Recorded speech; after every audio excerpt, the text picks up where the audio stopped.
विद्यार्थियों और प्यारे दोस्तों नमस्कार। आशा करता हूं कि आप लोग बहुत अच्छे होंगे।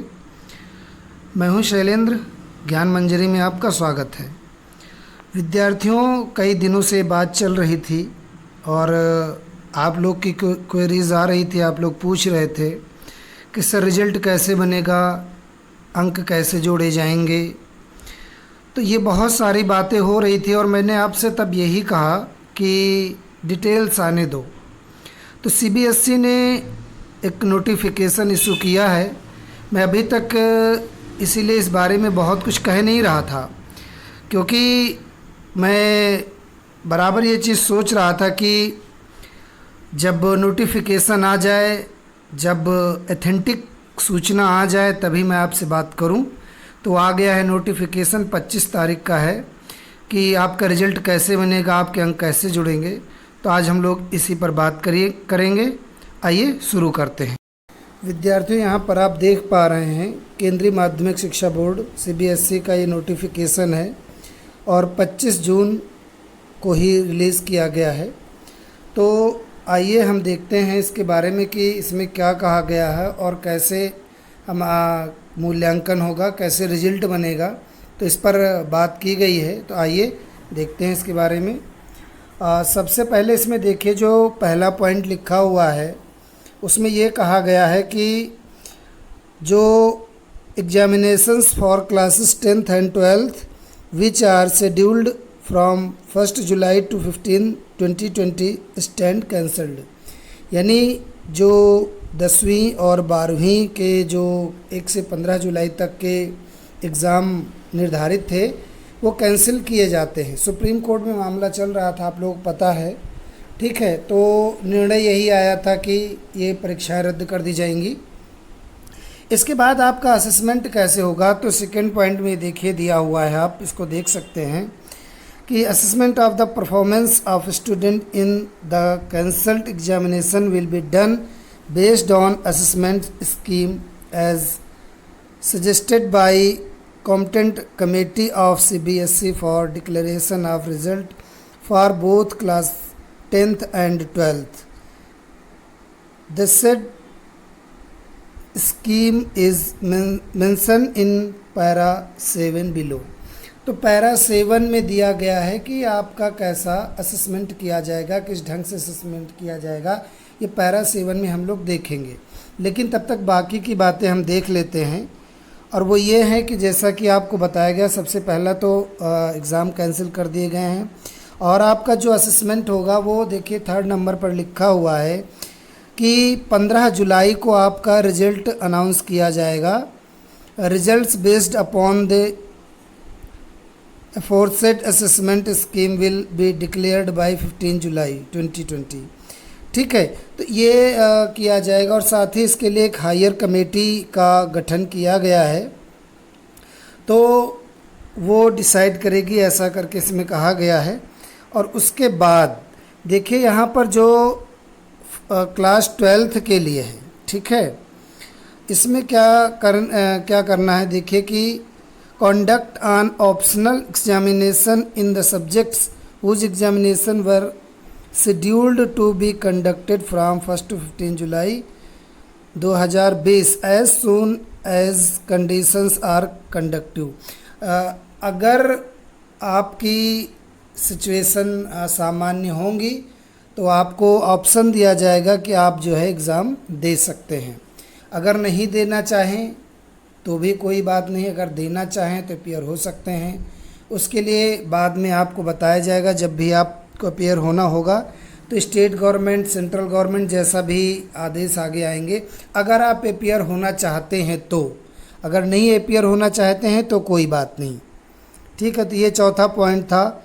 और 5वां पॉइंट है कि जो क्लास 10th के रिज़ल्ट हैं उनके असेसमेंट जो है वो, उसके लिए कोई भी किसी भी विद्यार्थी को कोई भी एग्ज़ाम कंडक्ट नहीं कराया जाएगा।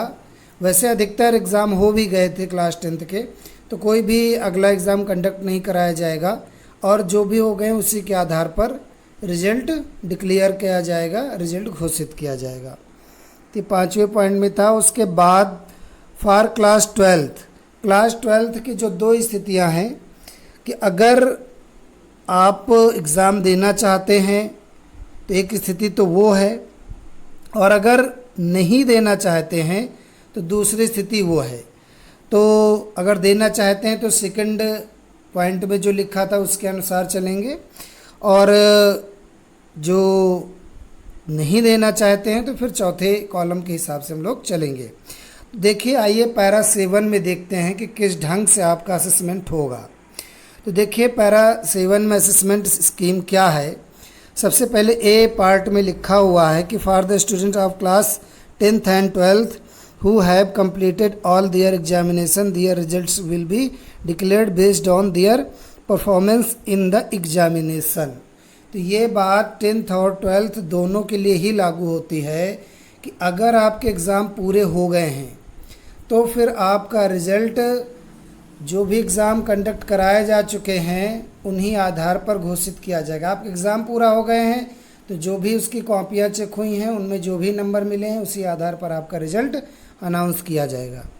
बी सेक्शन क्या कहता है कि for students who have appeared in the examination in more than 3 subjects, अगर 3 सब्जेक्ट से अधिक, अगर 3 विषयों से अधिक आपने पेपर दे रखा है तो क्या किया जाएगा, the average of the marks obtain in best 3 performing subjects, आपके जो 3 सबसे बेहतर सब्जेक्ट होंगे जिनमें आपने अधिकतम अंक प्राप्त किए हैं उनका एवरेज निकाला जाएगा, और वही एवरेज बाकी के जो आपके पेपर बचे हुए हैं जो आपने एग्ज़ाम नहीं दिया है उनमें वो नंबर रखे जाएंगे, दिए जाएंगे। तो इस प्रकार से तो पहला एक ऑप्शन तो ये हो गया आपका कि अगर आपने एग्ज़ाम दे लिया है तो फिर कोई बात नहीं, वैसे ही रिज़ल्ट अनाउंस होगा। और पार्ट बी ये कहता है कि अगर आपने 3 सब्जेक्ट्स का पेपर दे लिया है या इससे ज़्यादा का दे लिया है तो जो आपके 3 सबसे अच्छे सब्जेक्ट्स गए हैं उनमें जो भी अंक आपको प्राप्त हुए उनका एवरेज निकाला जाएगा, और उस आधार पर आपको एवरेज मार्किंग बाकी के सब्जेक्ट्स में दी जाएगी। सी पार्ट क्या कहता है कि for students who have appeared in the examinations in only 3 subjects, the average of marks in the best 2 performing subjects will be awarded in the subject whose examination have not been conducted। अगर केवल 3 ही subject में आपने paper दिया है तो फिर आपको ये देखा जाएगा कि जो बेस्ट 2 सब्जेक्ट आपने जिसमें अच्छा स्कोर किया है उसका एवरेज निकाला जाएगा और बाकी के सब्जेक्ट्स में आपको नंबर दिए जाएंगे। तो यहाँ तक बात आपको क्लियर हो गई है।